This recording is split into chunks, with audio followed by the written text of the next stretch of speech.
प्रकाश क्या है?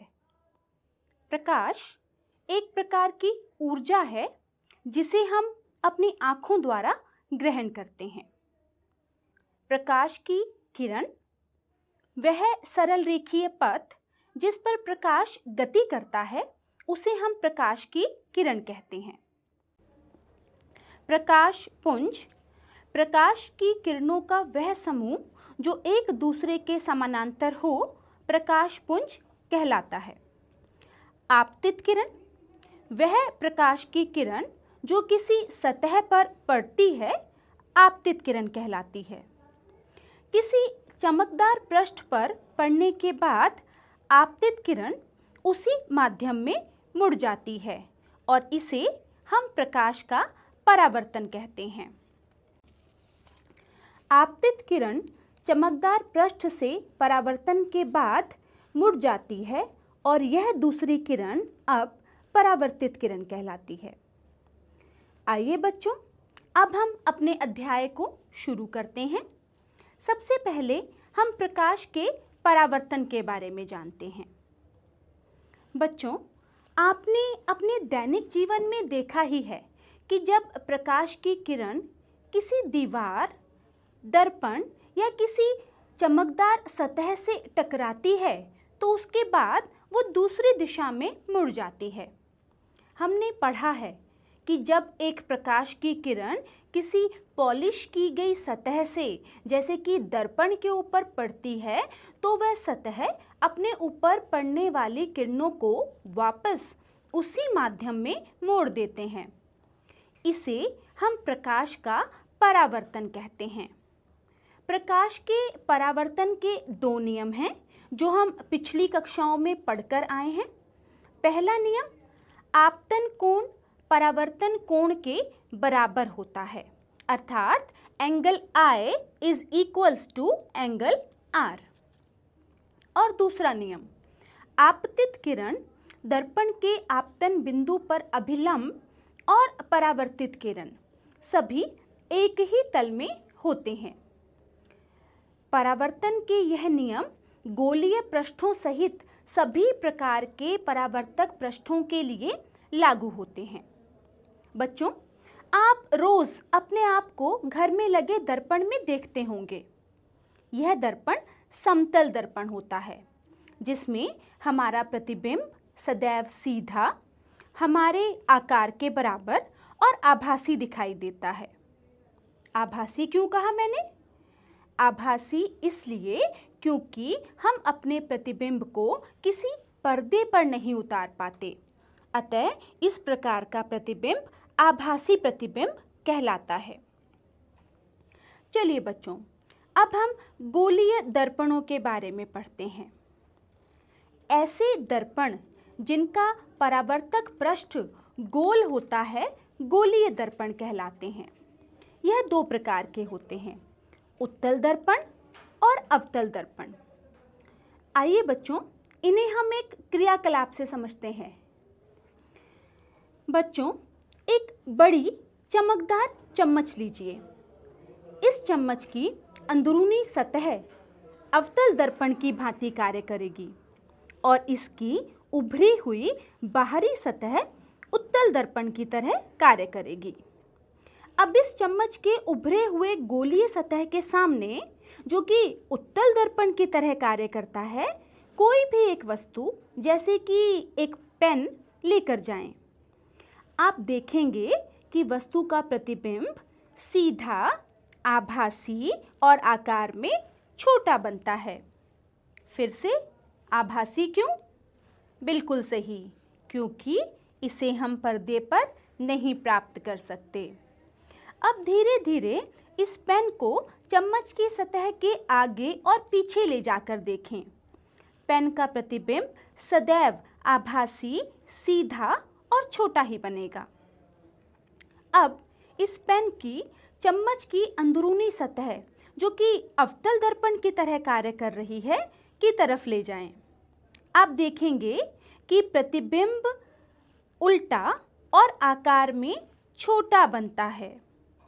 वस्तु को जब चम्मच से दूर लेकर जाते हैं तो प्रतिबिंब छोटा उल्टा बनता है, लेकिन जैसे जैसे हम वस्तु को चम्मच के निकट लाना शुरू करते हैं तो प्रतिबिंब धीरे धीरे आकार में बड़ा होता जाता है और बहुत निकट लाने पर यह प्रतिबिंब सीधा, बड़ा और आभासी बनता है। आइए बच्चों, अब हम देखते हैं कि कैसे अवतल दर्पण प्रकाश की किरणों को एक बिंदु पर केंद्रित करता है। इसके लिए हमें एक अवतल दर्पण और कागज़ की शीट की आवश्यकता है। कागज़ को अवतल दर्पण के आगे इस प्रकार रखें कि दर्पण द्वारा परावर्तित हुआ सूर्य का प्रकाश कागज़ पर एक तीक्ष्ण बिंदु के रूप में प्राप्त हो, अर्थात सूर्य से आने वाली किरणें दर्पण के द्वारा एक तीक्ष्ण बिंदु के रूप में केंद्रित हो जाएं। वास्तव में कागज के ऊपर यह प्रकाश का बिंदु सूर्य का वास्तविक प्रतिबिंब है। इस बिंदु को अवतल दर्पण का मुख्य फोकस भी कहा जा सकता है। आप देखेंगे कि सूर्य के प्रकाश के कारण उत्पन्न ऊष्मा से कागज जलने लग जाता है। चलिए बच्चों, अब हम गोलीय दर्पणों से संबंधित कुछ परिभाषाओं को समझते हैं। वह गोलीय दर्पण जिसका परावर्तक पृष्ठ अंदर की ओर अर्थात गोले के केंद्र की ओर होता है, अवतल दर्पण कहलाता है, और वह गोलीय दर्पण जिसका परावर्तक पृष्ठ बाहर की ओर वक्रित होता है, उत्तल दर्पण कहलाता है। गोलीय दर्पणों के परावर्तक पृष्ठ के केंद्र को दर्पण का ध्रुव कहते हैं और इसे P से दर्शाया जाता है। गोलीय दर्पण का परावर्तक पृष्ठ एक गोले का भाग है। इस गोले के केंद्र को दर्पण का वक्रता केंद्र कहा जाता है और इसे C से दर्शाया जाता है। दर्पण के ध्रुव यानी कि P और दर्पण के वक्रता केंद्र अर्थात C के बीच की दूरी दर्पण की वक्रता त्रिज्या कहलाती है, जिसे हम कैपिटल R से बताते हैं। गोलीय दर्पण के ध्रुव और वक्रता केंद्र से गुजरती हुई सीधी रेखा दर्पण का मुख्य अक्ष कहलाती है। जब किसी अवतल दर्पण पर मुख्य अक्ष के समांतर कुछ किरणें आपतित होती हैं तो परावर्तन के पश्चात यह एक बिंदु पर मिलती हैं। यह बिंदु अवतल दर्पण का मुख्य फोकस कहलाता है, जिसे हम कैपिटल F से लिखते हैं। यहीं जब उत्तल दर्पण पर प्रकाश की किरणें मुख्य अक्ष के समांतर आपतित होती हैं तो परावर्तन के पश्चात यह बिखर जाती हैं, परंतु मुख्य अक्ष पर एक बिंदु से आती हुई प्रतीत होती हैं।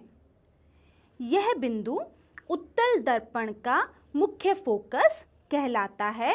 इसे भी हम कैपिटल F से लिखते हैं। दर्पण के ध्रुव तथा मुख्य फोकस के बीच की दूरी फोकस दूरी कहलाती है, जिसे हम स्मॉल f से लिखते हैं। किसी गोलीय दर्पण की वक्रता त्रिज्या कैपिटल R तथा फोकस दूरी स्मॉल f आपस में संबंधित होते हैं।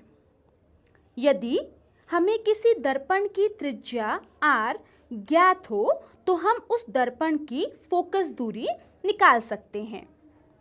इनका सूत्र है R is equals to 2F, अर्थात वक्रता त्रिज्या फोकस दूरी की दोगुनी होती है।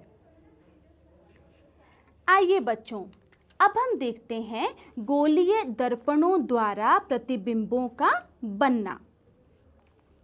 गोलीय दर्पणों द्वारा प्रतिबिंबों के बनने का अध्ययन हम किरण आरेख खींचकर भी कर सकते हैं। जब किसी गोलीय दर्पण पर प्रकाश की किरणें आपतित होती हैं तो किरण आरेख बनाने के लिए किन्हीं दो किरणों पर ही विचार कर आरेख बनाया जा सकता है। कम से कम दो परावर्तित किरणों के प्रतिच्छेदन से किसी बिंब के प्रतिबिंब की स्थिति ज्ञात की जा सकती है। जैसे यदि दर्पण के मुख्य अक्ष के समांतर आती प्रकाश किरण परावर्तन के पश्चात अवतल के मुख्य फोकस से गुजरेगी, वह उत्तल दर्पण के मुख्य फोकस से अपसारित होती प्रतीत होगी। अवतल दर्पण के मुख्य फोकस से गुजरने वाली किरण या उत्तल दर्पण के मुख्य फोकस की ओर निर्देशित किरण परावर्तन के पश्चात मुख्य अक्ष के समांतर जाएगी। अवतल दर्पण के वक्रता केंद्र से गुजरती किरण या उत्तल दर्पण के वक्रता केंद्र की ओर निर्देशित किरण परावर्तन के पश्चात उसी पथ के अनुदिश वापस जाएगी। अवतल दर्पण या उत्तल दर्पण के बिंदु P की ओर मुख्य अक्ष के तिर्यक आपतित किरण परावर्तन के पश्चात तिर्यक दिशा में ही जाएगी। इन किरणों का उपयोग करके हम किसी भी स्थिति के लिए प्रतिबिंब और किरण आरेख बना सकते हैं। आइए बच्चों, अब हम उत्तल दर्पण के द्वारा प्रतिबिंबों का बनना देखते हैं। सबसे पहले हम वस्तु को अनंत दूरी पर रखते हैं। मान लीजिए प्रकाश की किरणें मुख्य अक्ष के समानांतर दर्पण पर पड़ती हैं और उत्तल दर्पण से परावर्तित होने के बाद यह बिंदु F से आती हुई प्रतीत होती है। यहाँ हम कह सकते हैं कि प्रतिबिंब फोकस F पर बनता है।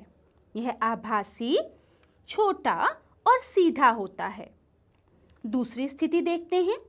वस्तु को दर्पण से एक निश्चित दूरी पर रखा जाता है। मान लीजिए एक आपतित किरण मुख्य अक्ष के समांतर आती हुई दर्पण पर पड़ती है और परावर्तित हुई किरण F बिंदु से आती प्रतीत होती है।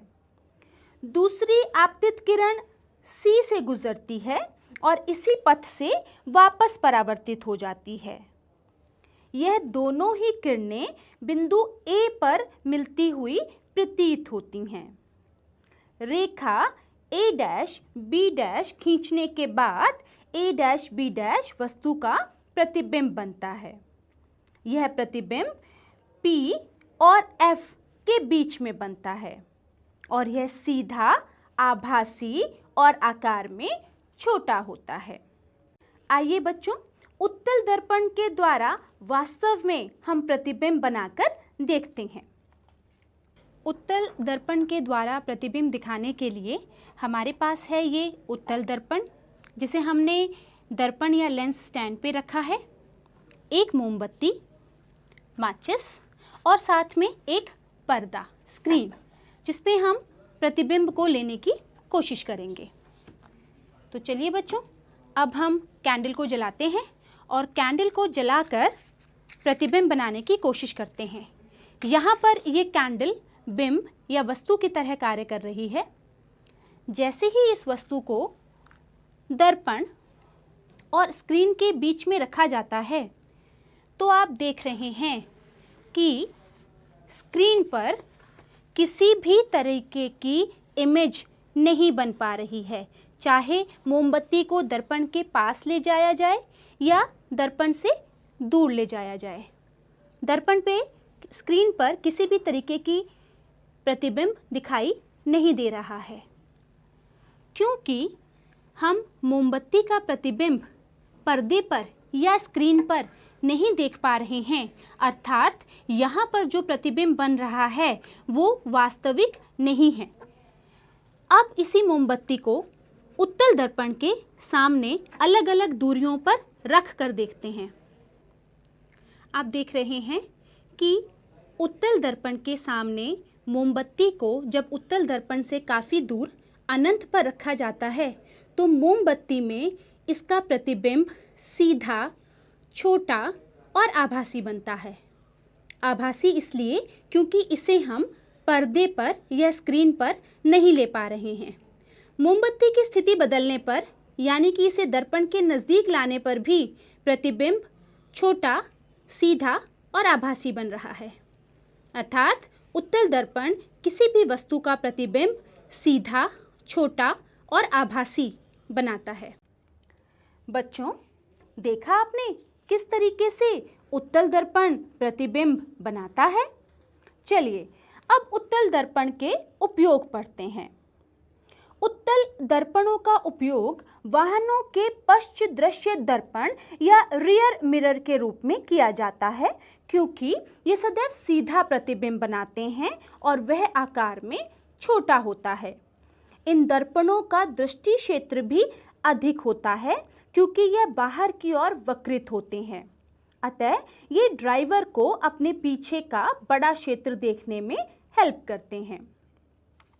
चलिए बच्चों, अब हम अवतल दर्पण के द्वारा बने प्रतिबिंबों को देखते हैं। इसके लिए हम इस सारणी की मदद लेंगे। जैसा कि हम देख रहे हैं, यहाँ वस्तु को 6 विभिन्न स्थितियों पर रखकर प्रतिबिंब की भिन्न भिन्न स्थितियाँ ज्ञात की गई हैं। सबसे पहले हम वस्तु को अनंत पर रखते हैं तो हमारा प्रतिबिंब फोकस F पर बनता है, जो कि छोटा, वास्तविक व उल्टा है। वास्तविक क्यों? क्योंकि इसे हम पर्दे पर प्राप्त कर पाते हैं।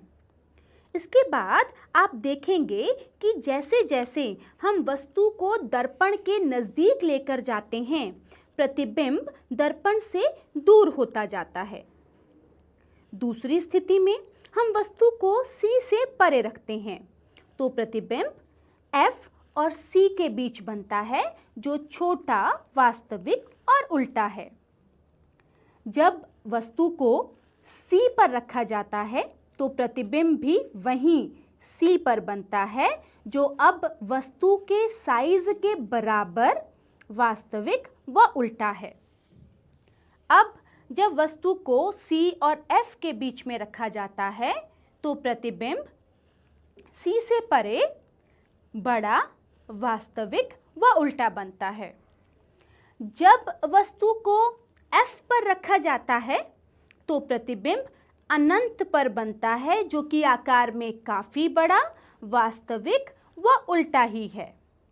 लेकिन लास्ट कंडीशन में जब वस्तु को F व P के बीच रखा जाता है तो अब प्रतिबिंब दर्पण के पीछे बन रहा है।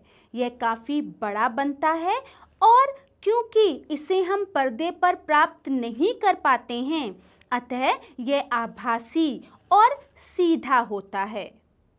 चलिए एक अवतल दर्पण और मोमबत्ती की सहायता से हम प्रतिबिंब को बनाकर देखते हैं।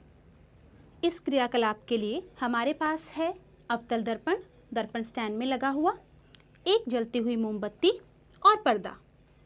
अब हम मोमबत्ती को दर्पण के आगे अलग अलग स्थितियों में रखकर अवतल दर्पण के द्वारा बन रहे प्रतिबिंबों को देखते हैं। जैसे ही हम मोमबत्ती को दर्पण के सामने लेकर जा रहे हैं, आपको दिखाई दे रहा है कि पर्दे पर एक प्रतिबिंब मोमबत्ती का दिखाई दे रहा है। जैसे जैसे हम दर्पण के सामने मोमबत्ती को इस प्रकार से एडजस्ट करने की कोशिश करते हैं कि हमें एक तीक्ष्ण प्रतिबिंब मोमबत्ती का दिखाई देना शुरू हो। ये देखिए, हमें यहाँ पर मोमबत्ती का एक तीक्ष्ण प्रतिबिंब दिख रहा है, जो कि उल्टा है, और क्योंकि हम इसे स्क्रीन पर प्राप्त कर पा रहे हैं, इसलिए ये प्रतिबिंब वास्तविक प्रतिबिंब है। अब जैसे जैसे हम इस वस्तु यानी कि मोमबत्ती को दर्पण के नज़दीक लेते जाएंगे, आप देखेंगे कि प्रतिबिंब का आकार बढ़ता जा रहा है, लेकिन अभी भी ये उल्टा है और वास्तविक है। वास्तविक इसलिए क्योंकि हम इसे स्क्रीन पर प्राप्त कर पा रहे हैं। जैसे जैसे मोमबत्ती दर्पण के बहुत नज़दीक यानी कि फोकस और पोल के बीच में आ जाएगी, तब हमें पर्दे पर से उसका प्रतिबिंब दिखना बंद हो जाएगा। जब मोमबत्ती को दर्पण के फोकस और पोल के बीच में रखा जाता है, तब मोमबत्ती का एक बड़ा, सीधा और आभासी प्रतिबिंब अब हमें अवतल दर्पण में दिखाई पड़ रहा है। यह प्रतिबिंब आभासी इसलिए कहा जा रहा है क्योंकि इस कंडीशन में अब इस प्रतिबिंब को हम पर्दे पर प्राप्त नहीं कर पा रहे हैं और इसका आकार मोमबत्ती से काफ़ी बड़ा और सीधा है। चलिए बच्चों, अब हम देखते हैं अवतल दर्पण के उपयोग। इनका उपयोग टॉर्च, सर्चलाइट्स तथा वाहनों की हेडलाइट्स में प्रकाश का समांतर पुंज प्राप्त करने में किया जाता है। इन्हें चेहरे का बड़ा प्रतिबिंब देखने के लिए शेविंग मिरर्स के रूप में भी काम में लाया जाता है। दंत विशेषज्ञ अवतल दर्पणों का उपयोग दांत का आवर्धित प्रतिबिंब देखने के लिए करते हैं। सौर भट्टियों में सूर्य के प्रकाश को केंद्रित करने के लिए बड़े बड़े अवतल दर्पणों का उपयोग किया जाता है। चलिए बच्चों, अब हम गोलीय दर्पणों के परावर्तन के लिए चिन्ह परिपाटी देखते हैं। गोलीय दर्पणों के द्वारा प्रकाश के परावर्तन के बारे में विचार करते समय हमें एक निश्चित चिन्ह परिपाटी का यूज करना होता है। इसे हम नई कार्तीय चिन्ह परिपाटी कहते हैं। इसके अनुसार बिंब या वस्तु सदैव दर्पण के बाईं ओर रखी जाती है, अर्थात दर्पण पर बिंब से प्रकाश बाईं ओर से आपतित होगा। मुख्य अक्ष के समांतर सभी दूरियां दर्पण के ध्रुव से मापी जाती हैं। मूल बिंदु अर्थात दर्पण के ध्रुव के दाईं ओर मापी गई सभी दूरियां धनात्मक में ली जाती हैं तथा मूल बिंदु के बाईं ओर मापी गई सभी दूरियां ऋणात्मक में ली जाएंगी। मुख्य अक्ष के लंबवत ऊपर की ओर दूरियां धनात्मक मापी जाएंगी व मुख्य अक्ष के लंबवत नीचे की ओर दूरियां ऋणात्मक मापी जाएंगी। अब हम देखते हैं दर्पण सूत्र तथा आवर्धन क्या होता है। गोलीय दर्पणों में ध्रुव से बिंब या वस्तु की दूरी बिंब दूरी कहलाती है, जिसे स्मॉल u से बताते हैं। दर्पण के ध्रुव से प्रतिबिंब की दूरी प्रतिबिंब दूरी कहलाती है, जिसे स्मॉल v से बताते हैं। ध्रुव के मुख्य फोकस के बीच की दूरी फोकस दूरी कहलाती है, जिसे स्मॉल f से बताते हैं। इन तीनों के बीच संबंध को दर्पण सूत्र के द्वारा बताया जाता है। तो दर्पण सूत्र है 1/v प्लस 1/u बराबर है 1/f के। इस दर्पण सूत्र का प्रयोग करते समय हमें कुछ बातों का विशेष ध्यान रखना चाहिए। पहली, u अर्थात बिंब या वस्तु की दूरी उत्तल व अवतल दोनों ही प्रकार के दर्पणों में सदैव नेगेटिव यानी कि ऋणात्मक ली जाएगी, क्योंकि नई कार्तीय चिन्ह परिपाटी के अनुसार वस्तु सदैव बाईं ओर रखी जाती है और दर्पण के ध्रुव से बाईं ओर की दूरियां ऋणात्मक में ही ली जाती हैं। क्योंकि वस्तु सदैव मुख्य अक्ष के ऊपर रखी जाती है, अतः वस्तु की ऊंचाई उत्तल व अवतल दर्पणों के लिए सदैव धनात्मक ही ली जाएगी। फोकस दूरी स्मॉल f उत्तल दर्पणों के लिए धनात्मक तथा अवतल दर्पण के लिए ऋणात्मक होगी। उत्तल दर्पण के लिए प्रतिबिंब की दूरी धनात्मक तथा अवतल दर्पण के लिए ऋणात्मक होगी, जब तक कि वस्तु को f व p के बीच न रखा गया हो। उत्तल दर्पणों के द्वारा प्राप्त प्रतिबिंब सदैव सीधा और आभासी होगा, जबकि अवतल दर्पण द्वारा प्राप्त प्रतिबिंब वास्तविक व उल्टा होगा, जब तक वस्तु f व p के बीच ना रखी गई हो। अब देखते हैं आवर्धन क्या होता है।